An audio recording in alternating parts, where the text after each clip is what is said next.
Welcome to Crescent City with your hosts, Natalie Jean and Jackie Zabrowski. Well, come on now. We're going to be here a while.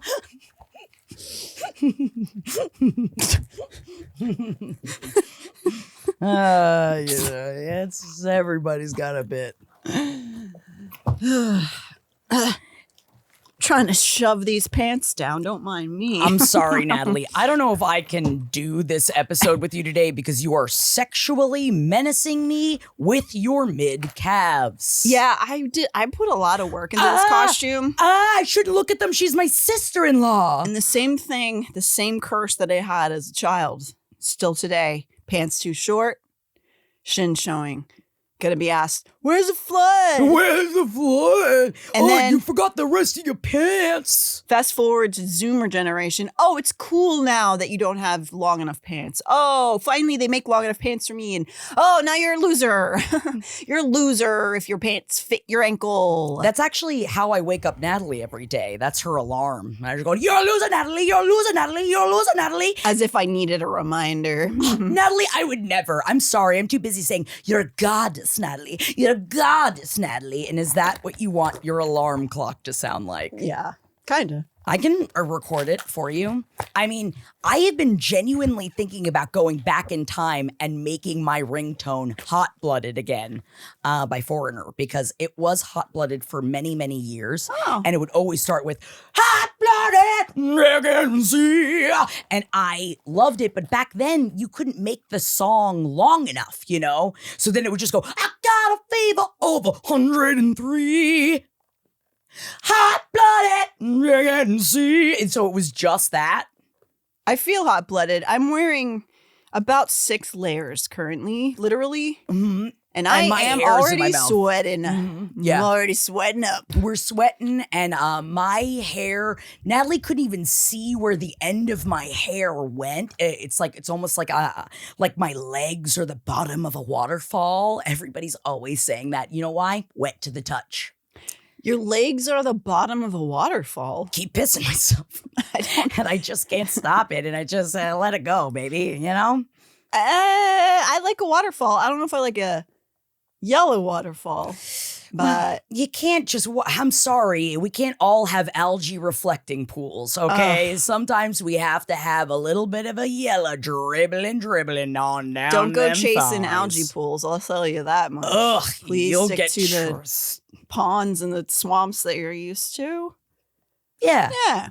Yeah, we're putting frogs in that reflecting pool. Honestly, I think it'd be kind of sick if they made it a swamp with like a bunch of wild, like a biodiverse. Ooh, that'd be cool. Then I'm into it. Or if they could introduce like predators into it. And then they put gators, obviously. Oh yeah, gators. I was thinking more like big cats. That like all of a sudden there's like, oh, there's a big cat problem around the reflecting pool. Oh, I thought you meant you'd have to genetically change cats to have fins? Oh, that's what you thought I would do?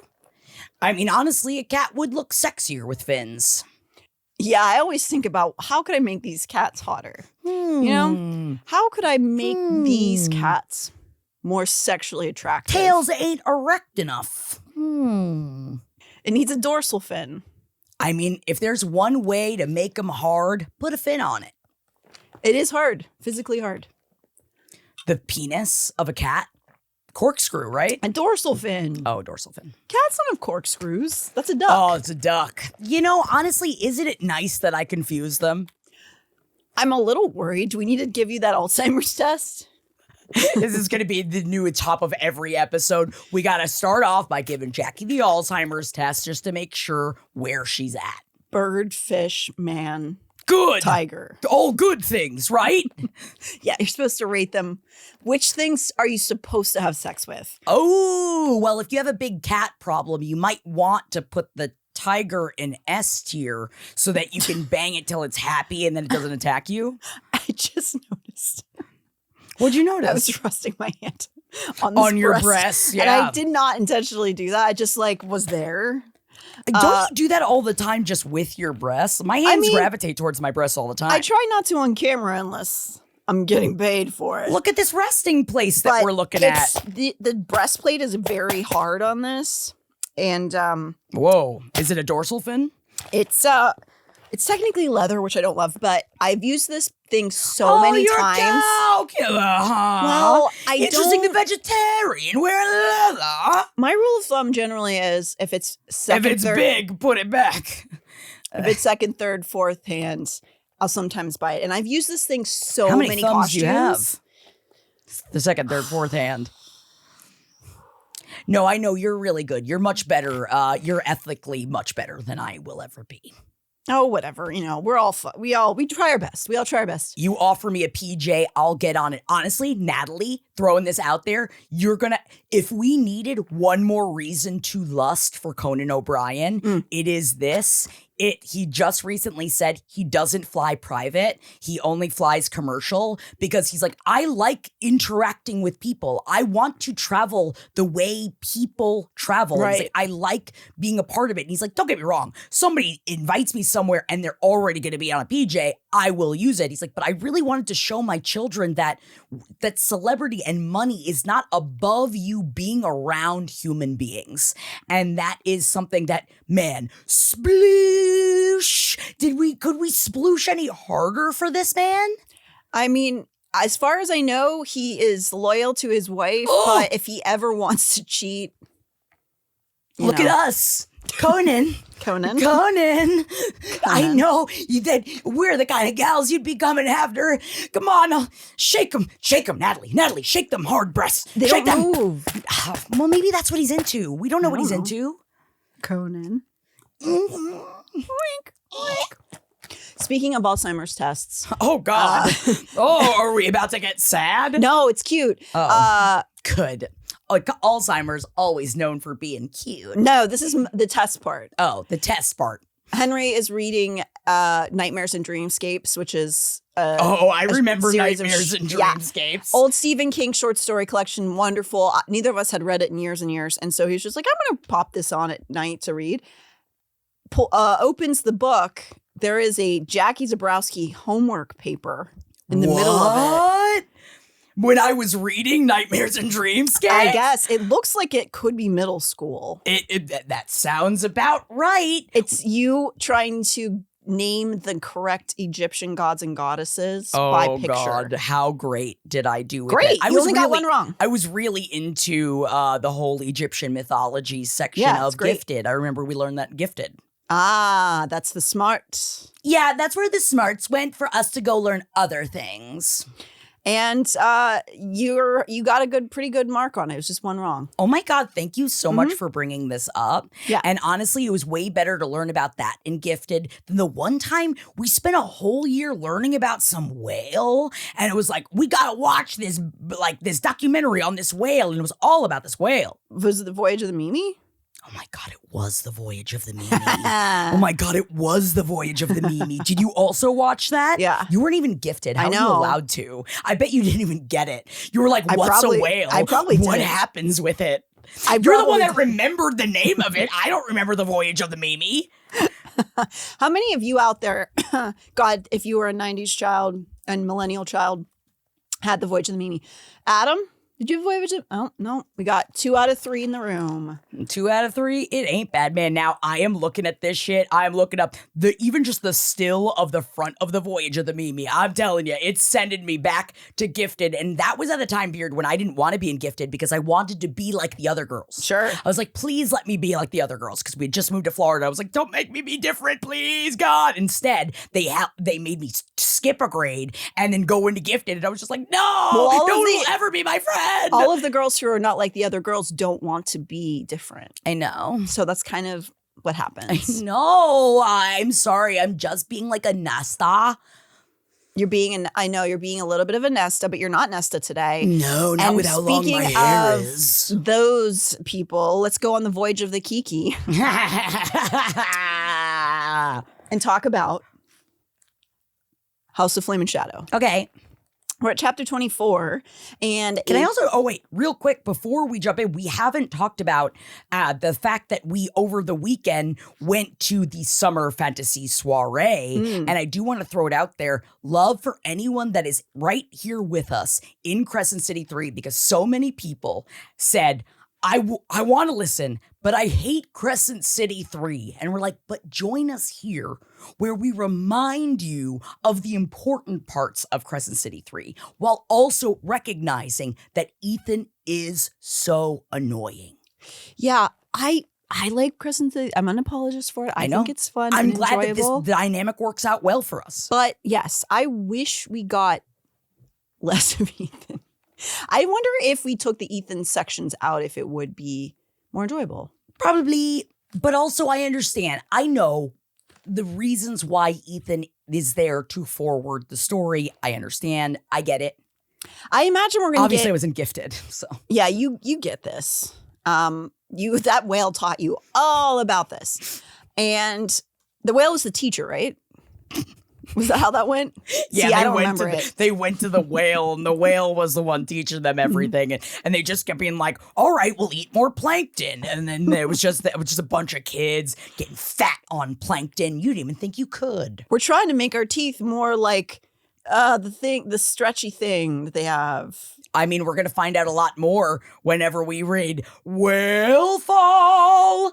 Whalefall is I'm not gonna go into all my theories about Whalefall. What's based on a book. Whalefall? It's a movie that's coming out, and it's about a person that was swallowed by a whale. And it is like a horror movie. I thought it was erotica. About he tries to fuck the whale from the inside out. He's just like, if I just keep doing this with my dick, like in Kill maybe Bill, they would have you know? met somebody inside of the whale, and they would have hated each other. Like at a bus stop inside, like on the way down to the intestines? Yeah, they both got trapped in there, and they hate each other at first, but then they're close quarters. Enemies to lovers. Enemies to lovers. You're trapped in here. I'm trapped in here. I guess we should bang our way out. Baleen is what I was thinking of. Okay. You know what I'm talking about? The front. Yeah, thing that kind of looks like a broom. Yes. Yeah. But actually acts as like a net, so only like certain things come through. Yeah. It's like when you suck things through the holes in your teeth. You have enough of a hole in your front teeth that you can suck soup through. I do. I'm gonna have to try that. I'm not sure. I'm not sure on that, Jackie. Let me get back to you. I mean, Vesperus. Thank you. I'm sorry. welcome. I'm looking at your mid calves right now, and I want to throw up. Like I don't know what to do. This is just my whole life. It never ends. 13 episodes of the Voyage of the Mimi. Yeah. Who gives a shit? I mean, as a teacher, pop that thing on. Dude. Barely have to do anything. I think we should kind of how this happened and just cut to Jackie like this. No explanation. Having a spiral. What? Don't worry about what happened. I mean, it definitely looks like you just went to town with somebody's wang. I mean, when you're looking as good as Vesperus is looking, you know, get me away from it. I'm gonna go to a rainbow party, you know? But now I got lipstick all over my hands. Or I'm gonna just suck it off. I have lipstick all over me. It's so funny. I have. You gave up fast. I knew this was going to happen. The second I saw, thank you. Oh, I thought you were leaving it. Oh, just on your fingers. I'm just on my fingers so I don't get lipstick all over my computer. And also. For toddler mode. Actually, this is kind of given me when I was dopey. This is definitely giving dopey right now. No, dopey's not here. No. Natalie. No. Natalie. Nope. Natalie. Oh, I think I like looking at the middle calves that you have. I like it from down here because I can kiss them. Can I kiss your calves, miss? Oh, I like how hard your breasts are. Oh, I wish I could reach them. We have to get into the book. I'm sorry. All right, we'll get into the book. I'm a sexy woman. Yes, you are. It's all over my teeth. I cartoonishly got it everywhere. How this happened? You did this, Natalie. It's because I borrowed Natalie's red lipstick. You asked me to bring you one. Natalie did this to me. You should have specified you wanted stain. I like it. I like it like this. It's good. It keeps you humble. All right. In this life, we're not here to be proud. Okay. No. Remember people that. are afraid of you in the grocery store. It keeps you humble. Oh, you should see every week after this show when we go to a grocery store or like a doctor's appointment. The world remember is I scared went of to the us. dentist before in my costume because I had to make the appointment. She had to make the appointment, so she went, we laugh, guys. We laugh here. We do have to get into the episode, I guess. Yeah, considering there's 4 chapters in this episode. Sorry. We'll see Maybe how that we goes. don't get to all 4. Really was trying, guys. I was trying. It's my fault. Ladies, gentlemen, the non-binary. I was trying to get through 4 chapters this episode. We are now 15 minutes in. Sorry, We guys, have gals, and not happy started. pals. We love you. So, chapter 24, a stunned Bryce is looking quickly around this chamber we're in with her and notices no doors in or out. So we have just fallen through the ground because she has reawakened the magic that's inside of this mountain. We found out that her bloodline is the Starborn, but they're also just they're asswipes. They're not good. They're not good people. And so she's like, well, fuck. And she is fighting off Nesta and Azriel. She breaks the floor. They all collapse in this chamber.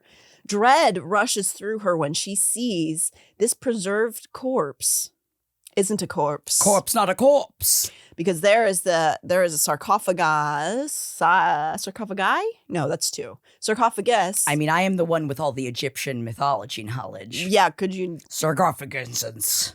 Sarcophaguses is in the center of this chamber, and it's not a body inside. It is a breathing being. Uh-oh. She realizes that this must be one of the prisoners that Azriel was so concerned with releasing inside of this prison mountain. That crystal coffin revealed the features of the sleeping female. Humanoid, pale-skinned and slender. Her silky golden gown accentuated every delicate curve of her body. It's kind of gold, but it's silver. But also, oh, wow. Don't you just see this sleeping and think, I gotta wake that bitch up? Me? So, slay. I mean, hot. Yeah, she is hot. She sounds pretty hot.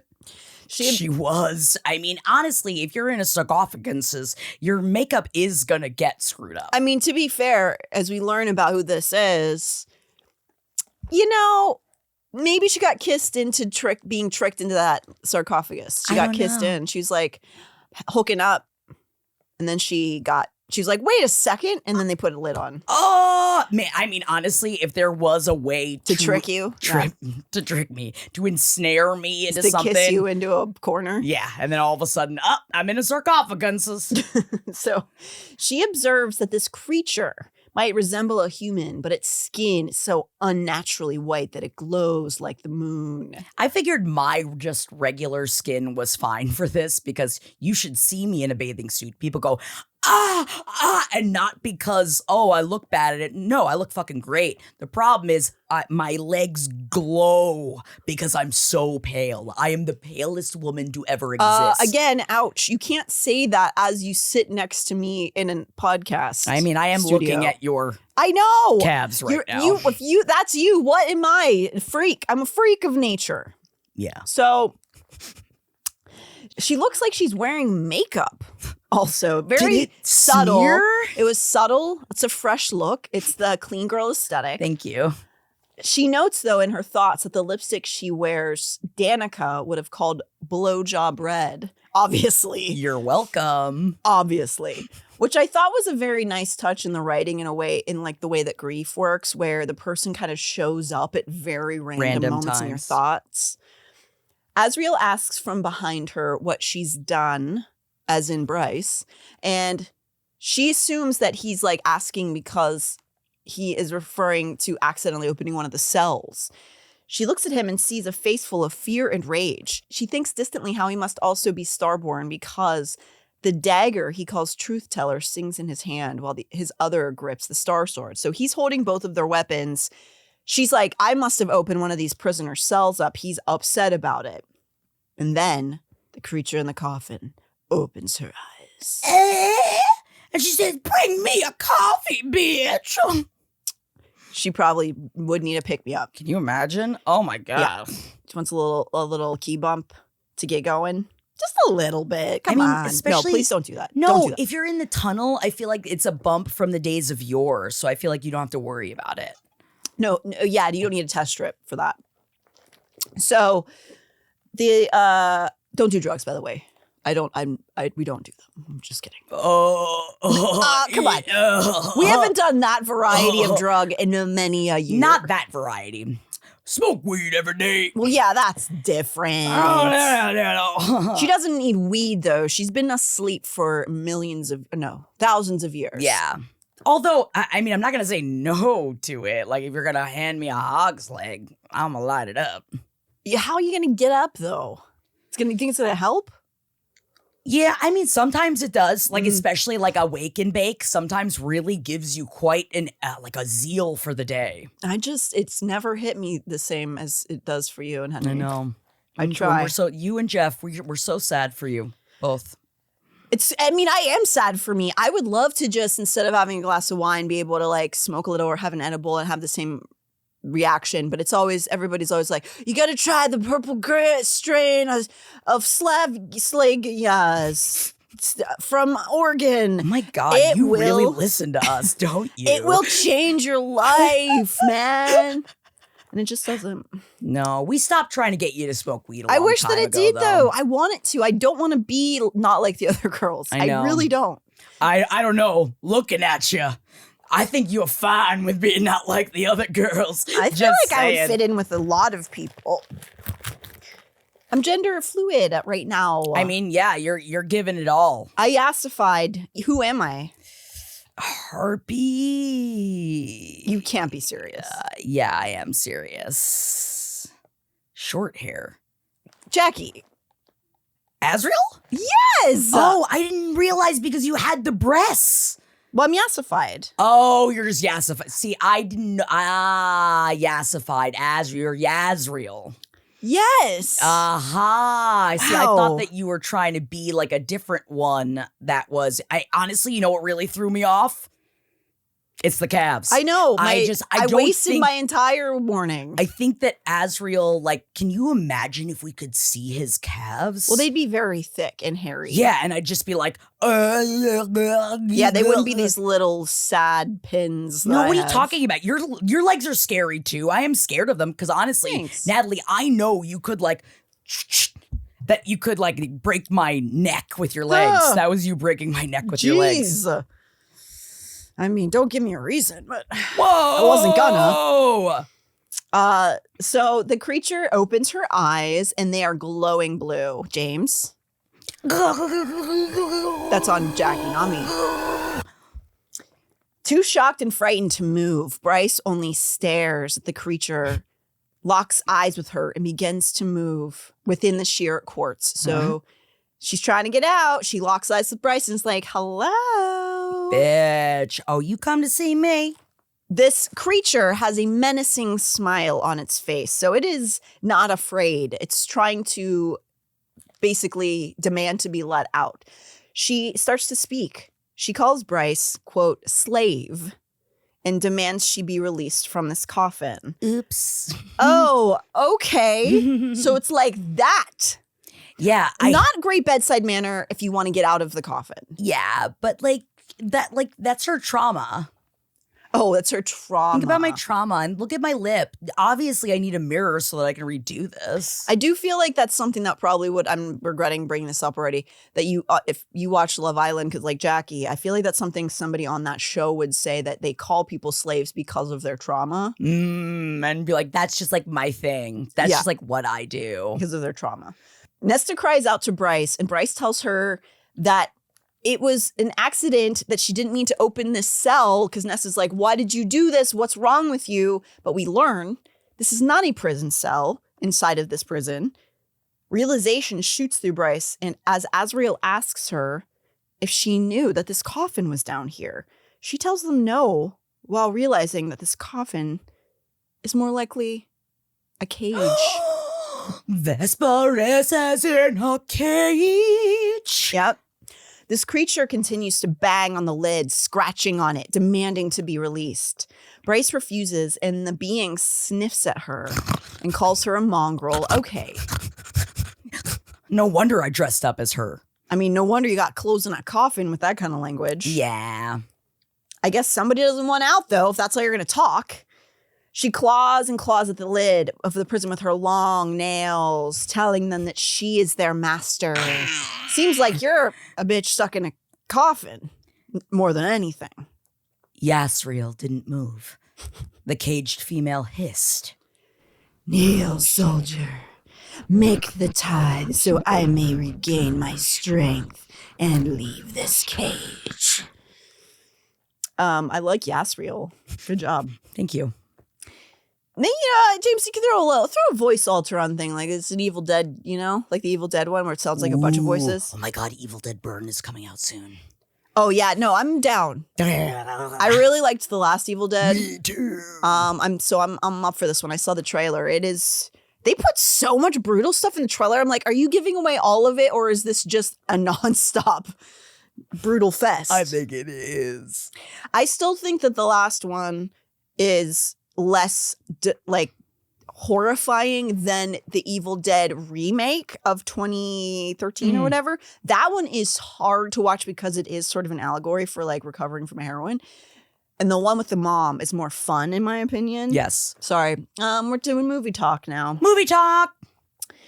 So, we want to know what Yasssriel's got to say. And also, Yeah. this bitch has been in a cage for a really, really long time. I have to catch you up on all of the Evil Deads. Yeah, what am I just going to watch Siskel and Newbert? No, Newbert. thank you. Whatever, I don't know, whatever they're going to have in the fucking Fae world. And I just feel like they're all going to be like, 7 fins up. And be like, I don't trust you, bitch. Oh no, fins. It's then Bryce knows for certain. Nesta and Azriel seem to understand also. All this time, all of these thousands of years. Bryce's mouth dried out. The female in the sarcophagus was an Asteri. Ta-da! Uh-oh. Can't you tell? Hello. Yeah, I'm an ethereal being that has lived for like a really long time. Come on. Well, we don't think that there are any Asteri on this planet anymore, so this is a big old surprise. This one has been here through all of the Akatar series. There's been an Asteri / Daglin under this mountain the whole time, alive. So that's not good. We cut over to Theia. Did you forget about this story? We last saw Ithan punch through Sigrid's throat. It was an accident, though. It was an accident. Now Theia is walking to the exit of the meat market with the others, all of them in a stunned silence. Nobody was anticipating that Ithan was going to basically decapitate Sigrid, and he didn't mean to, but he did. Apparently, though, the Viper Queen has kept her word and is freeing them, a car allegedly waiting for them on the curb outside the meat market. Ithan seems to be far away in his mind. Theia recalls watching Ithan make that fatal punch, saw that it was an accident, but knowing immediately that it didn't matter. When the Viper Queen tells Ithan to remove his fist from her throat, the jerking motion rips through the rest of her tissue and her head rips clean off and rolls across the floor, much like an Evil Dead movie. It is fun. That is the thing. I mean, it is fun, especially if you don't like Ithan and he's like, I didn't mean to punch through her neck. Oh, you did it again, Ithan. Oh, you really fumbled this. But yeah, you like punched through her neck, dude. Oh, man. Dude, Oh, yeah. I can't believe I did that again. Yeah, I don't know if you can aw shucks your way through that, but I do think, though, in cinematically, this scene could be done so brutally. And it would be, like, really terrifying to watch. But then you just cut back to Ithan just being like, oh, that that wasn't supposed to be her head. Ooh. On. So as he is recalling this memory, they are making their way to the exit door. And just like she was true to her word about letting them leave, there is a black car waiting for them to usher them away to the water. Therian smells the Istros, and his body begs him to shift and swim into the warm waters. But his sins of the flesh make it so that he cannot. Instead, he jumps into the car with the Fae boys, the sprites, and Ithan. Well, almost not the sprites. They had nearly forgotten the sprites since they didn't want to see the fight, so they weren't in the fight ring. But they flung themselves after the car, basically jumping onto the windshield, startling the rest of the shell-shocked gang. They're like, oh, right, they're here also. He tries to ask Ithan if he's okay, but Ethan's eyes are distant, and he doesn't respond. At seeing the sprites, however, they fly into the car, and seeing their nervous demeanor, Flynn asks them what's wrong, and they reveal that they maybe sort of have burned down the meat market. Huh, no wonder you were running away. It's a scene of a crime. Yeah. And not just Ithan punching through Sigurd's neck. No. They all whip their heads back to look through the rear windshield, and yep, that's a fire. The whole meat market's on fire now. Well, they're all like, well, I guess add it to the pile. There's so much going on. They're like, this is the least of our worries. They've pissed off so many people at this point. What does it matter? And they're about to try to take on the Asteri, so they're probably going to be dead anyway. As they burn it down. Yep. The sprites try to comfort Ithan, but all he says is that he played right into the Viper's Queen's hands, which is like, no duh. Mm-hmm.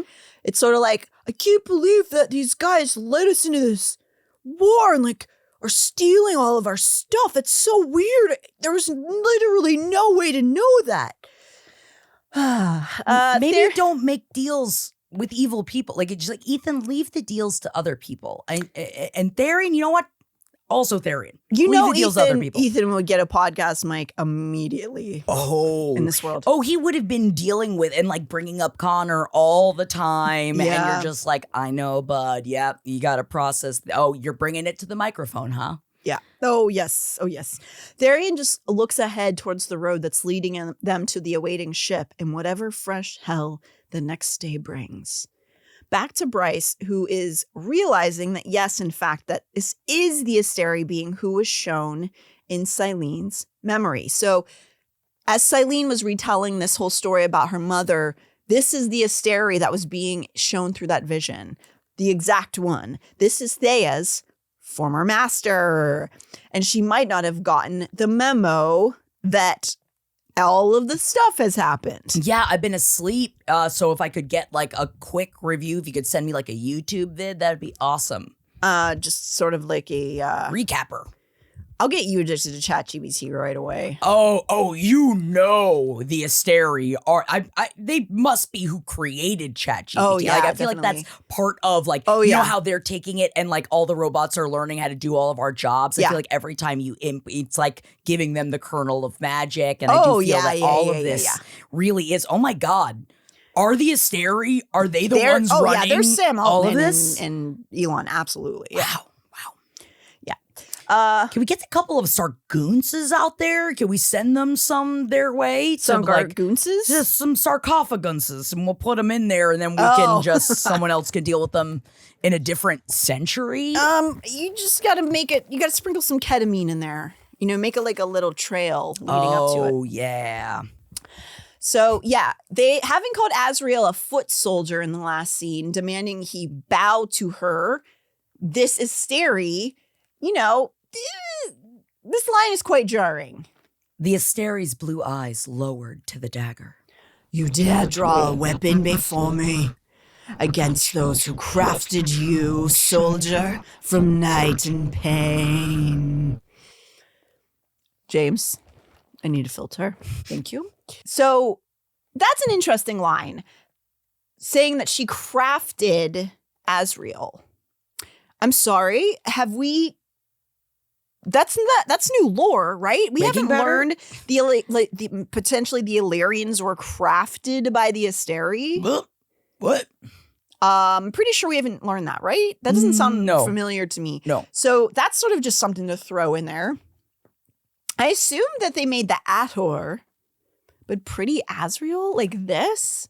You think this could have been crafted by Sam Altman of this world? No, I don't think so. This? And obviously I created the adder because adder boy, let me out of the cage. Come on, let me out of the cage. If you're going to do puns. I'll do them just fine.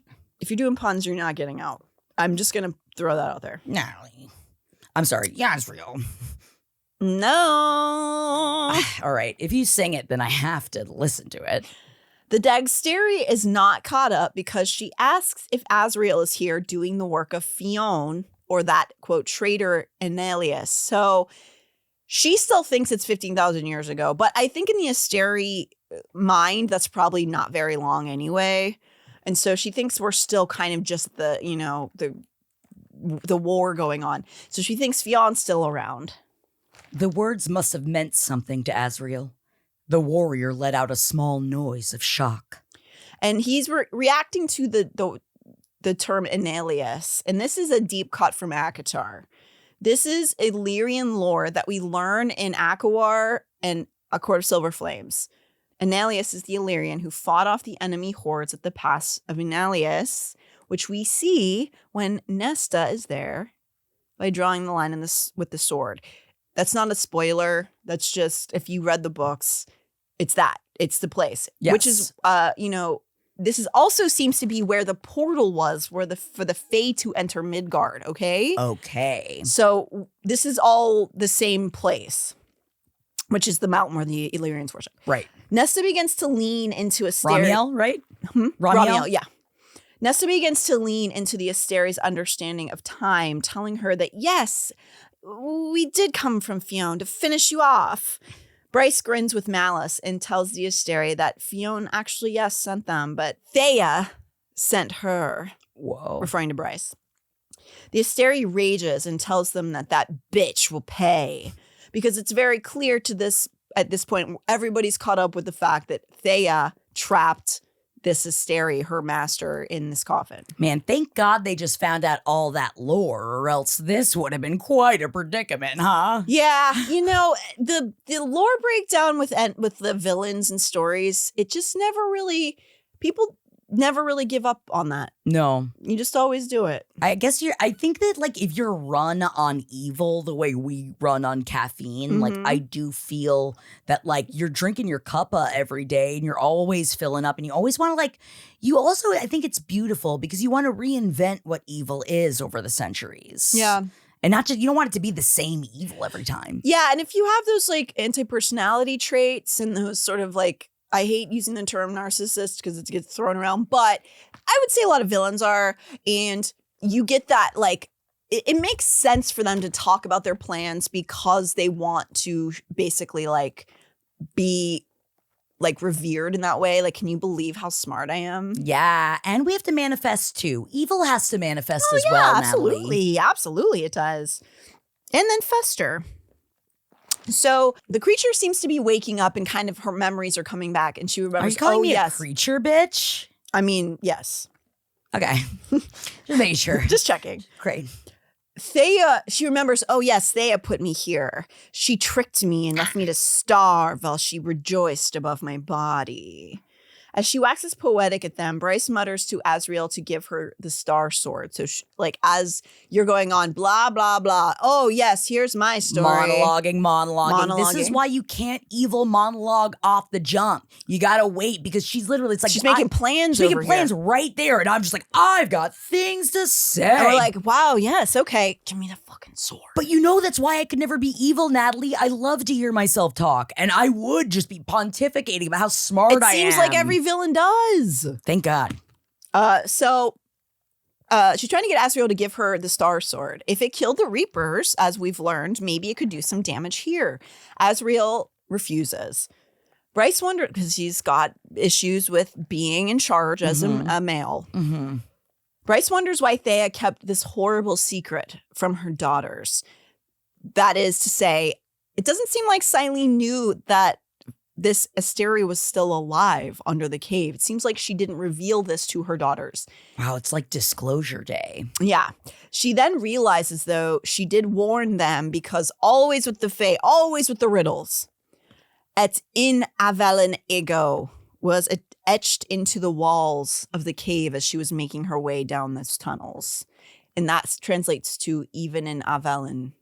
There am I. Oh, yeah, there am I. Just kidding. Hello. Hello, it's me. So it is a cool thing. That's a fun thing. Dope. But so that's what she told her daughters, but didn't tell them directly because why would you do that? No. So it's not like they had the time to write these things down. Yeah. So even though this was written in this world, Avelen obviously is a reference to the other Misty Land in Midgard. Oh, okay. Where Cormac is from. Cormac. Silene knew that there was an evil, omnipotent presence here. Knew her mom had warned her of such things, but not that was literally an Asteri was here alive the whole time. This link to history so close, it has to mean something for Bryce. She needs to figure out what this is telling her through her starlight. Answers. Bryce speaks. She tells the creature that if she won't answer her question, she'll leave her down here for the rest of time. Come on. I need a snack at least. And at the same time, why are you interrogating this monster? You need to get rid of it. At least that's what, Nesta and Azriel are immediately thinking. But Bryce is like, she's not going to help you. I'm right here. I know, but you have to face reality here, babe. I don't even know what reality is, all right? Because no one even gave me a flip book. I got nothing. Oh, yeah. You must have had a lot of time to write songs in your head. No, I feel like this is like a silent retreat, where you can't even write in a journal. You can't even, I just got to sit there with my thoughts. Like a long meditation. And did it make you a better person? No. Yeah. No, fuck that. It just made you probably plan more, but you not plan enough to be tricky to not monologue. It is also, but at the same time, you gotta say something. Yeah. You haven't said anything in a long time. Oh, can you imagine? So, especially if you're watching all of Love Island when you're in the sarcophaguses too, and then that would be nice if they gave you a TV or something. They might, I imagine, as an Asteri, you could probably close your eyes and maybe live stream it. Oh, that's nice. I feel like if they're that powerful, they can be in the villa whenever they want. And yet you can't get out of the coffin. Oh, let me out. So what is Bryce doing here? This is not a good idea. A slow smile. I shall answer your questions if you release me from this tomb. Bryce held her stare. Don't you fucking dare! Yasssriel murmurs. But time pressed down on her. With every minute, Hunt suffered. She was sure of it. The very stones and wards of this place answered to her will. Azriel lunged for Bryce, but she'd already pointed to the crystal coffin. Get up, then. A click, loud as thunder, and the lid unlocked. Well, great. Bryce, I don't know, man. You're really you're going full nihilist here. I feel like she's kind of doing that, where she's like, well, I'm going to die either way. So let's see what we can get. Also, at the same time, too, thinking how crazy, genuinely, you must go. I can't even deal, if I know that Jeff is upset about something somewhere. Can you imagine if I knew he was actively being tortured? I'd be like, I don't give a shit. Whatever you got to fucking say. I'd be running through this fucking tunnel. You'd open the coffin, just go, is Jeff mad at me? Is he thinking about me when they pull off his fingernails? Do you think that does he murmur my name as he almost dies? Or does he not like me anymore because now he's about to die and he's only thinking about himself? Just like what they do when they go to the casa. Just like them all. Yeah, that's probably, and the Asteri is just like, bitch, I don't know. I've been in a fucking coffin. Yeah, I've been here. You're really wasting everyone's time right now. Chapter 25 is at the same moment with Nesta and Azriel horrified. And Bryce sort of finding herself in the moment. Whoa, slay bitch. Bryce realizes she has all the power of the mountain and simply reaches for the Starsword. It comes flying out of Azriel's hands. What? Oh! What? Shocked, he grabs another sword. He grabs his breasts. Oh, make sure that they're still there. I know I got another sword in here. Yeah, get in there. Oh, you're looking for swords, not... okay, it's swords. He does. He finds another sword because they're just all over his body. And he pulls it out. Truth Teller stays with him. They all watch as the Asteri crawls out of the coffin, Ringu style. I mean, especially with the hair. Jackie? I mean...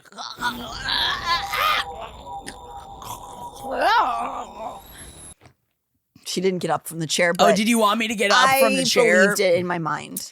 Yeah, well, you know, I don't want to make it an actual nightmare for James, you know? Oh, thank you. That's really nice of you. It's all for James. It's all for James. The monster doesn't seem to have the strength to stand on its/her own after all of the hundreds and hundreds of years lying dormant. She sees Nesta and Azriel trying to convey a plan to one another and demands they stop. Because they're both like, I'm going to get this bitch right now. And Bryce says, wait. And to her surprise, they do as Bryce says. And she sits down near the Asteri, who is kind of just like immobile on the ground. Bryce is aware that the Asteri is weak and begins to interrogate it. It/she reveals her name. Thank you. You're welcome. Reveals her name is Vesperus. They ask her if she's related to Hesperus, the evening star. Oh, I'm sorry. Just because it fucking rhymes. I didn't realize I was talking to gifted people down here. Yeah, all right, good idea. Oh, sorry, I'm evil. Forget that. That obviously that would be my acidic reply. You're acidic? Yeah, it would be. Yeah. So, the evening star, which is one of the Asteri we're already familiar with from Midgard, and Vesperus does not like that question. She snaps that she is the evening star. And don't you forget it. And that confused me. I didn't know what that meant exactly in relation to Crescent City, but the idea seems to be a play on the way that Greek and Roman mythology mirror each other, but have their own separate names for gods and goddesses, Earthside. Yes, that was exactly what I was thinking as well. I meant SJM. Oh, okay. So when she wrote these characters, like, you know, Roman and Greek gods and goddesses are basically the same, but they each from their own countries have their own names for them. So like Aphrodite in Greece is Venus in Rome. So that's the same goddess. This is where we get the name Venus from for the planet, you know. And the razor. And the razor eventually. But in Greek, Hesperus was a reference to the planet we now call Venus, which is confusing, but it is the evening star. So Hesperus was called the evening star in Greek, ancient Greek culture. And that is what we're calling this Asteri. I'm sure most of you have looked in like at Venus in the night sky. It's like very sparkly. Vesper. Just like my personality, bitch. Yep. Vesper is the Roman counterpart to Hesperus. So I think she's sort of playing on the idea that the two planets' cultures intertwine the way that Greek and Roman culture did. So they were both called the evening star. Fun. Anyway, Bryce continues to demand information from Vesperus, who seems to be cooperating either to bide her time, and I'm sure she's planning something dastardly, or because she's just been that bored and she really wants to talk to somebody. I got nobody to talk to. She has things to say. She tells Bryce that she comes from a planet that used to house biodiversity like the planet they're currently on. Because Bryce is basically like, you want my help? Explain to me what you are. What is the Asteri? What the fuck is this? And she's like, all right, I'll talk to you. I do love to monologue. So yes, we are getting some exposition based on Vesperus telling Bryce what the Asteri is. We're learning a little bit about them. And she tells them that, yes, we did come from a planet. We're not star creatures. We are a species. And it was a planet that had biodiversity like this. And if I'm being honest again, the Asteri sound the closest to humans of any of the characters, because she begins to tell them that their world became congested and resources began to dry out massive wars began. What do you? I don't know where the connection is there, but okay. We just ruined we everything. just ruined everything, Yeah, yes. okay. And so she tells them that their, quote, brightest minds begin to find ways to leap to other planets. A disgusted Bryce confirms that they are, in fact, simply draining the resources from other planets because they ruined their own. Vesperus is sort of like, semantics, you know? We figured it out, so sorry. Sorry we're smarter than you, I guess. And so, yes, essentially, the Asteri we've learned is an entire species who simply destroyed their own planet and have learned how to planet hop. She goes on to explain that this species, this Asteri/Daglin, realized too late that their magic was attached to their lands and that they needed to find ways to extract it from the new worlds they conquered, that their magic was fading as they leapt from planet to planet. We got to go find that Fey Earl out there. We got to get to drilling, y'all. Yep, that's right. We got to frack that shit. We got to find it. We got to fair. I like both of us tried it. Gave up. Both of us failed. Immediately stopped. They needed to find ways to extract the magic from these new worlds they conquered. Hence, the Dread Trove was created to basically manifest. They basically needed their kind. This is what the Dread Trove is. We're also getting this reveal here. The Asteri species decided to create sort of an accordance that was essentially the Illuminati, where they would put all their power together and infuse it into the cauldron of this world. Vesperus explains to their growing horror that they have made these, as Bryce calls them, quote, kill switches on many planets. So what she's saying is that the Asteri build these weapons, these of mass destruction, the mother of all bombs, whatever you want to call it, and keys them to the planet itself. So this Dread Trove that is on this planet right now is keyed to the cauldron. Yeah, and also, why aren't you telling me that this was a great idea? This really was a great idea. Honestly, it worked great for us for a really long time. It really did, and really long time. I just feel like, Bryce, you're not supporting us right now, and I don't really understand why. You know, sometimes it's like great art just leaves you stunned into silence. Yeah. And it really, man, to pepper them all about. Yeah. Pretty smart. Yeah, really just left them everywhere, huh? Yeah. It's really fun. So their weapons, the Dread Trove, again, are key to this planet. You destroy them, you destroy the planet. And she says to them that they've done this on a number of planets. That's how they keep being able to extract more and more and more and more. Hell yeah. And then she asks if they want to buy her crypto coin. Come on. No, it's not a pyramid scheme. No, in fact, actually, there's not even, there is not no a rug pull. No, it all is the scheme. Yes. It's not even like an eventual scheme. Isn't life a scheme? Come on. Look at how beautiful I am. Would I lie to you? Look at how much my shins are serving cunt. Would those lie to you?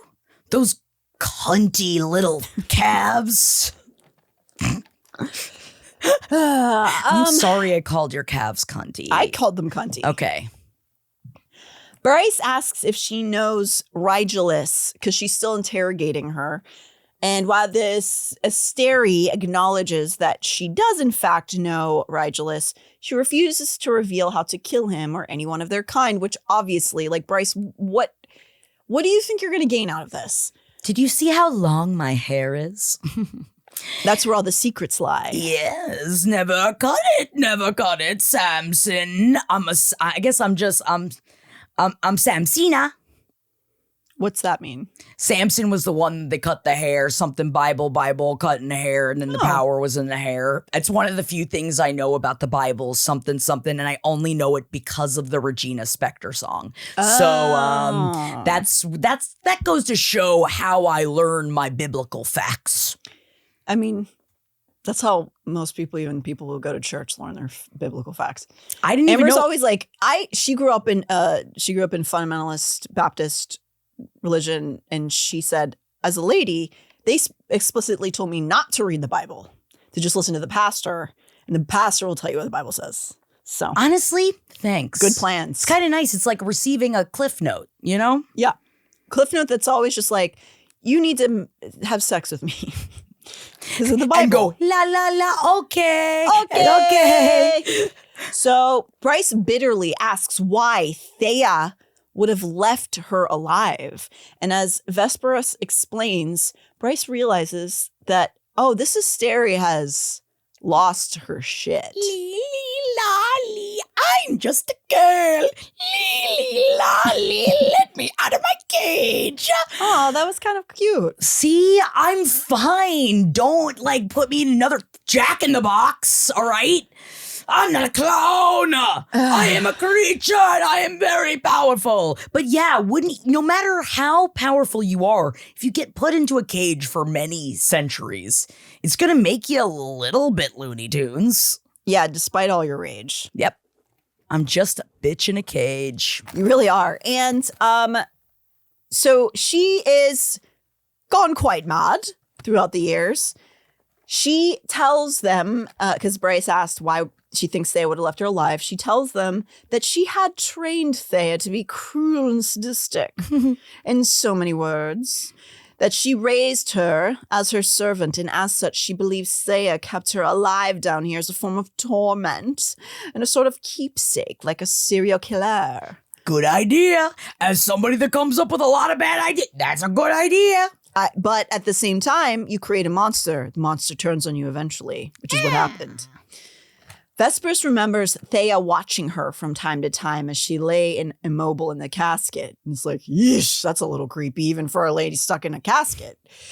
This other lady's just standing there staring at you, smiling, going. Although it's sexy when Edward does it. So we're fine with it when Edward does it.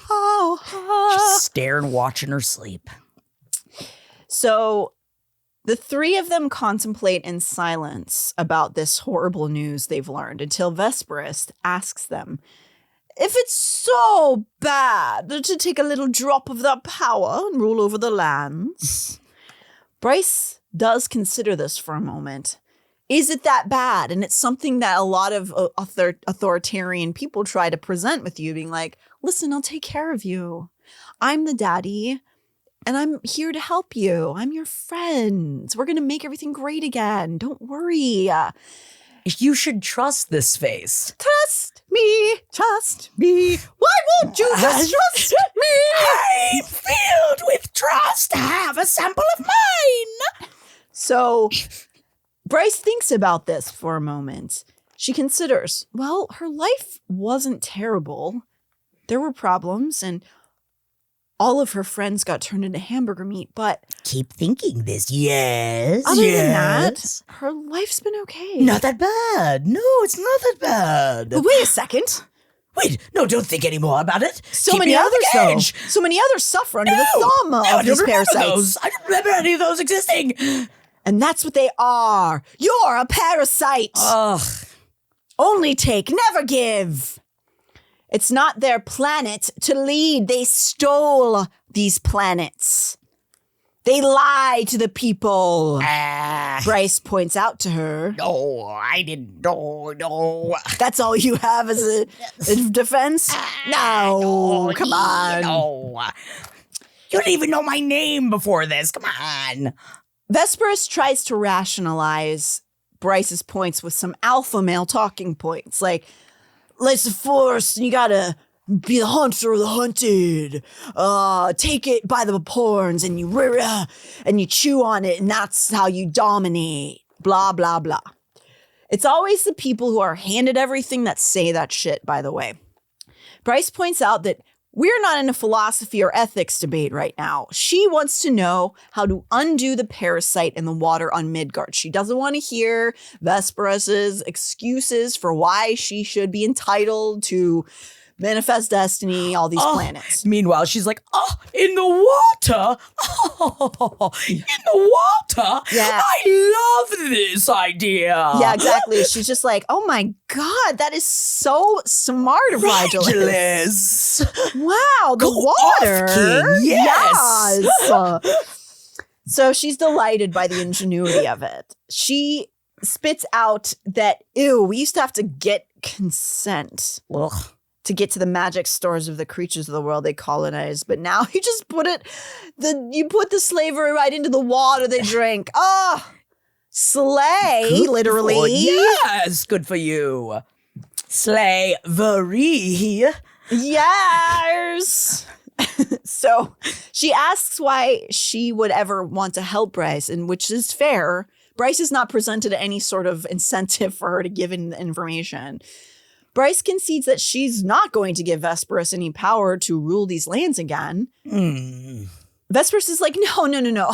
Listen, get me out of here. I just want to live outside the tomb. I promise I won't find any of the dread tropes. I'm just a girl. I can't. She says she apparently does get TV of some sort in her mind because she says she can see visions and that this world has made a place called the Middle. It's sort of like Malcolm in the Middle, but with girls, I think. I think that this is a lot of lip flap right here. And this world apparently puts all of the terrible creatures there. We as Ackies know that Vesperus is referencing what she's probably talking about as the Bog of Urid or somewhere near the Weaver's Cottage. So Vesperus is essentially saying, I'm so tired of ruling. I just want to frolic about a swamp. I won't do anything else. I'm like a Kermit the Frog. Aw. It's not easy being Asteri. Oh, and you'll have a little banjo in the swamp and you'll sing Rainbow Connection. Let me in the swamp. Everyone's like, yeah, I bet you're not going to do anything. Come on. I'm just a frog in a swamp. Vesperus is almost amused and says to Bryce, well, if we are wanting to battle, then we are in an impasse. If you don't believe me, what are we supposed to do here? Bryce feels a bit hopeless as she is like, I don't know what I'm going to do here. Realizing that Vesperus has stayed alive all of these centuries without any power. If she does manage to destroy the power source under the Asteri's palace, they'll just keep going on anyway. But she then remembers. She growls out to Vesperus that she knows that you can die. What? The Fae have done it before. And besides that, Apollyon has eaten one. My pussy, maybe. No, this wipes the smug smile off of Vesperus's face. 8. Vesperus's amusement banked. Bryce smiled slowly. They call him the Star Eater. He ate Sirius. Oh! I have him on standby, waiting to come eat you too. Oh, well, that's not fair. Vesperus is like, nuh-uh, you can't eat me. She doesn't know about hell, but it seems to have shaken her to hear that something could eat her kind. Struggling, she begins to pull herself up to standing slowly through very weak limbs. Nesta and Azriel draw their weapons, but Vesperus ignores them. Bryce jumps to her feet also, and all three of them get into defensive positions as the Asteri creature begins to stumble forward like a baby in her first steps. Gee, I'm just a baby. Let me out. She mocks them, telling Azriel he doesn't even know how to use the dagger he's holding. Again, Vesperus, like you get more flies with honey, you know? It's true, but also it is emasculating. And that makes men very upset. Mm-hmm. And he's like, I know how to use it. It stabs like that way. It goes point, and then it stabs you, right? But no, she's implying that there is a hidden form of magic in Truth Teller that he doesn't even know how to use. As she hobbles closer to Bryce, Bryce stops retreating. She laughs and tells them that she can smell all of the magic tricks the Asteri left behind have been unused. So Vesperus is suggesting, you little pea-brained Fae don't even know what you have here. Bryce let her magic flow. A thought, and her hair drifted around her head, borne aloft once more by the currents of her power. still amplified by what she'd seized from this mountain. She angled the Starsword before her, light rippling along the blade. And so her magic is powered up like beyond anything she's ever felt. And this kind of causes Vesperus to draw back a little bit. And she snarls at them that her kind has hidden pockets of power throughout this land that you don't even know about. When Azriel denies this because this is his world, he says, no, there is not that in this land. She laughs and says, oh yeah, you fools. Haven't searched the very soil of this world, obviously. Their powers are slithering around them as they speak. Bryce carefully didn't glance at Nesta, who was creeping around the crystal coffin. Nesta had claimed earlier that the Midgard worm had eaten her power. Was that the sort of creature Vesperus meant? Uh-oh, that worm sucking on the chili dogs of this tasty freeze world. Whoa! In that earlier scene when they fought off the worm, it had like absorbed the power. And so now we're kind of learning, oh, the Midgard worm might have been brought here by the Asteri or created by the Asteri as a way to siphon power. And so that's news. She continues that this land itself, where they are, is a thin place, hence the mists around the mountain.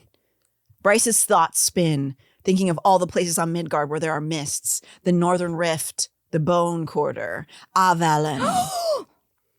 Vesperus, still wobbly on her feet, looks down at them and waxes on about how Theia even never really understood her own power or how to utilize it, or even know how to pull from the land herself. She just left it all here behind.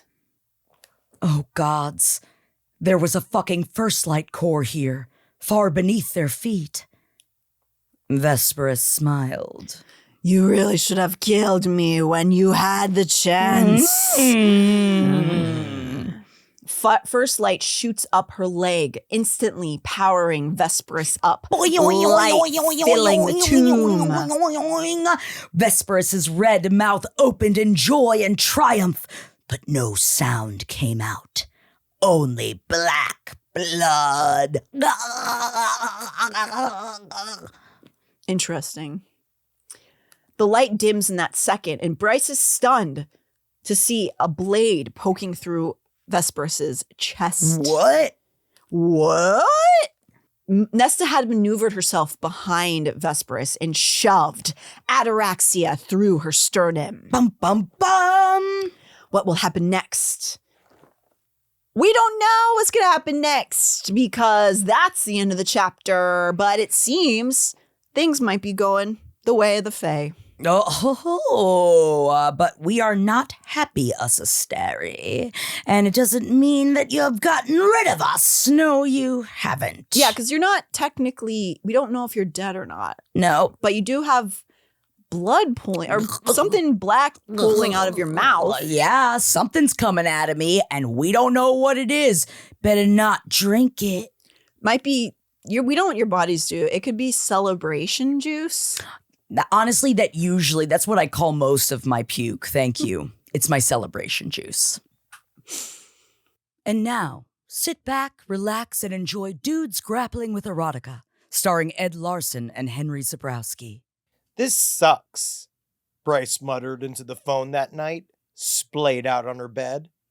You really aren't allowed to live? Only for official 33rd work, Hunt said.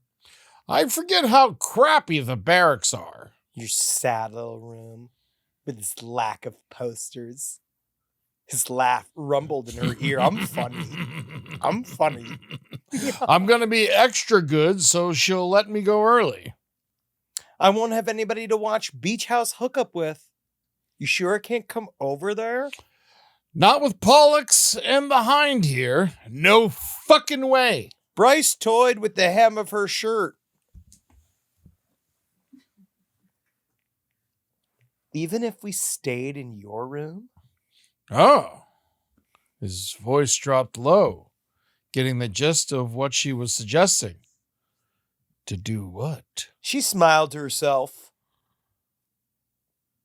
She needed this.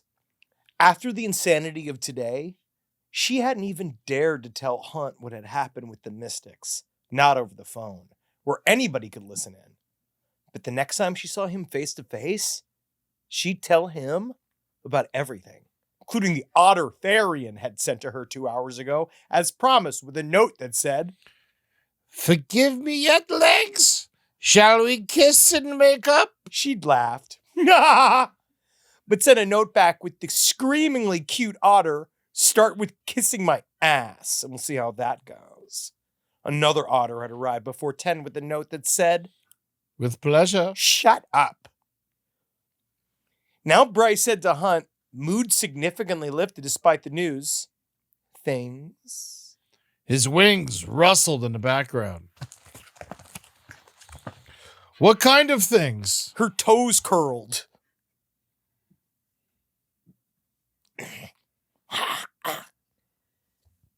Kissing and more.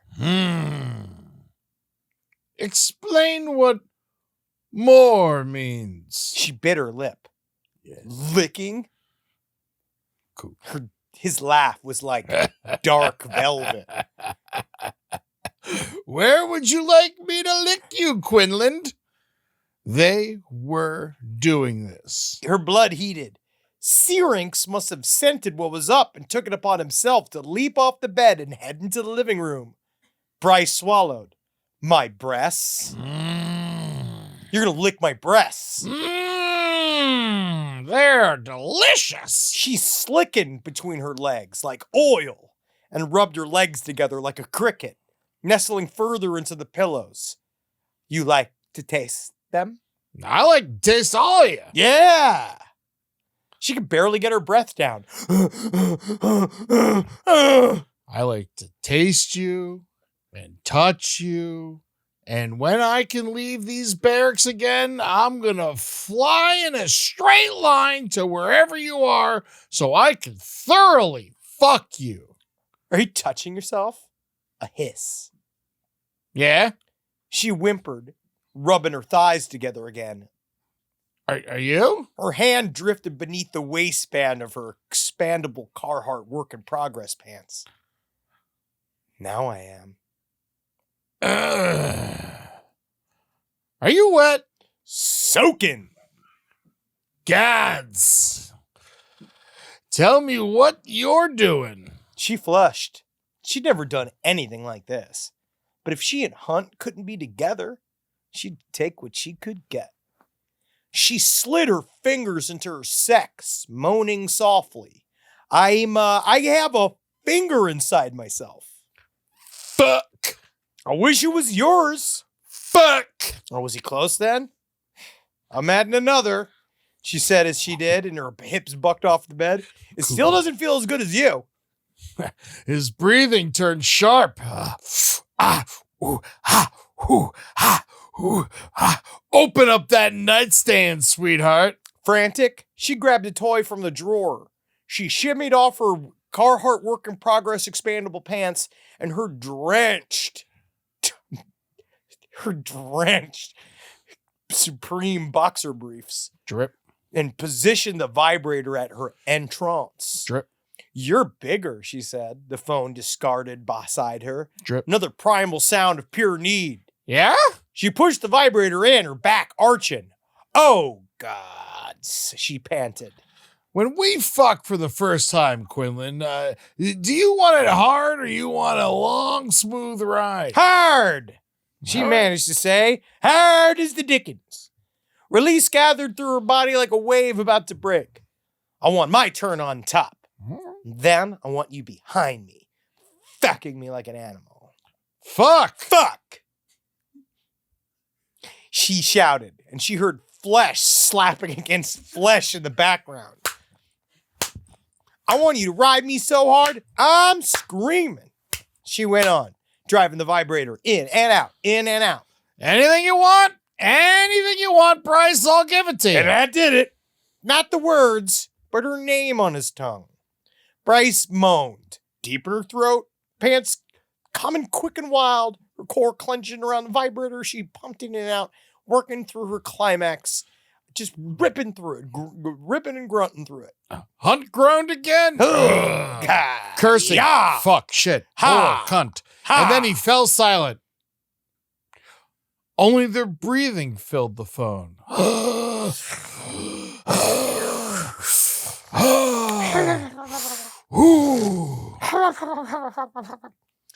Bryce lay limp against the bed. I want you so badly, he groaned out. She smiled. Good. Good? Yeah. Because I'm going to fuck your brains out when you come home to me.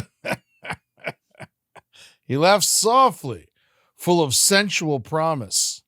Likewise, Quinlan. Takes two to tango. Takes two to mango, I think it's what. Two in the bird means one in my ass. Mm-hmm. Tweet.